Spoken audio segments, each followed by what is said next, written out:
We just witnessed the halfway State of the Nation address of President Bongbong Marcos, the midterm report card that we didn't ask for but desperately needed.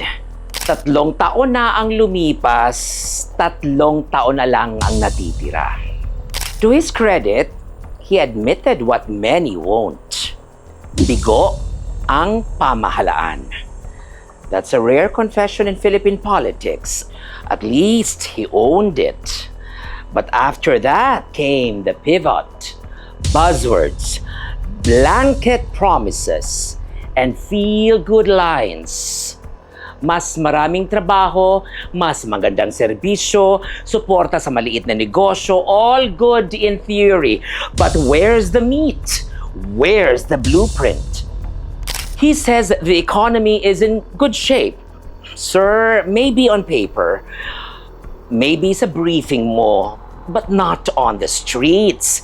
Hindi ito ramdam ng mga nanay sa palengke, sa mga jeepney driver na sa kanto, ng mga estudyanteng walang pamasahe. Even the president himself said numbers are meaningless if the people aren't feeling it. He's right. But that truth needs follow-through, not more empty optimism. He mentioned agriculture and education. Salamat naman at napag-usapan sila ulit. But again, walang malinaw na plano. No numbers, no budget, no bills. Just words. You don't revive a dying sector by just calling it important every July. And then of course, the return of the myth. 20 pesos per kilo rice is still doable. Sir, I hope so. But so far, it's been more fantasy than food policy.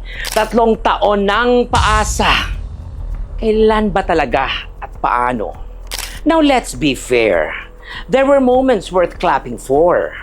The expanded PhilHealth benefits, libreng dialysis, mas mataas na coverage para sa kidney transplant, 0 billing sa DOH hospitals. That's significant.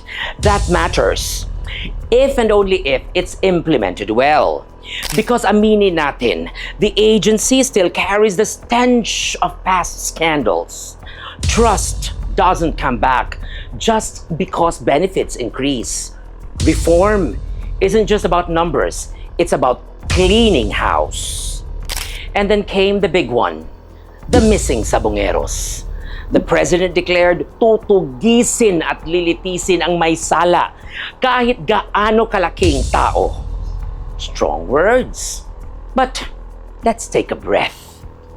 Because let's be real, this case, which shouldn't have been about justice, is turning into a political instrument. Imbes na hostisya, naging palabas. The government is now clinging to a so-called witness with a shaky past and shifting stories, a man whose credibility would fall apart in any real courtroom. But instead of tightening the evidence, they're tightening the narrative. Of course, the families deserve justice. They deserve answers.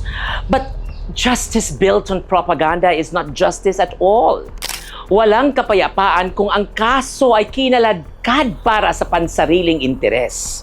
If this becomes another political hit job, disguised as a criminal case, then we've failed them twice.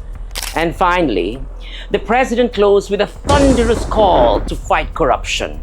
He promised to publish audits, blacklist contractors, and go after those who steal from the people. And the line that landed, mahiya naman kayo sa kapwa ninyong Pilipino.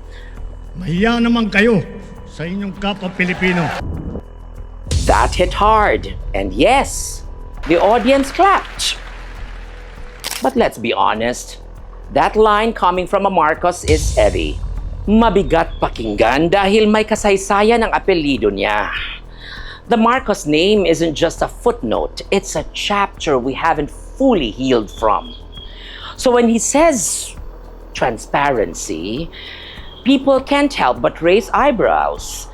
And they should. Still, if he actually delivers, if he audits every project, punishes every thief, dismantles every corrupt network, then yes, Maybe we can start believing again. Maybe mapapatawad na natin ang nakaraan kung ang kasalukuyan ay totoong naglilingkod. But until then, we'll stay cautious. We'll remain critical because this country has heard too many speeches and seen too little change. Hindi na sapat ang magaling magsalita. We need results. Talk is cheap. Time is running. Another day, another Regal POV.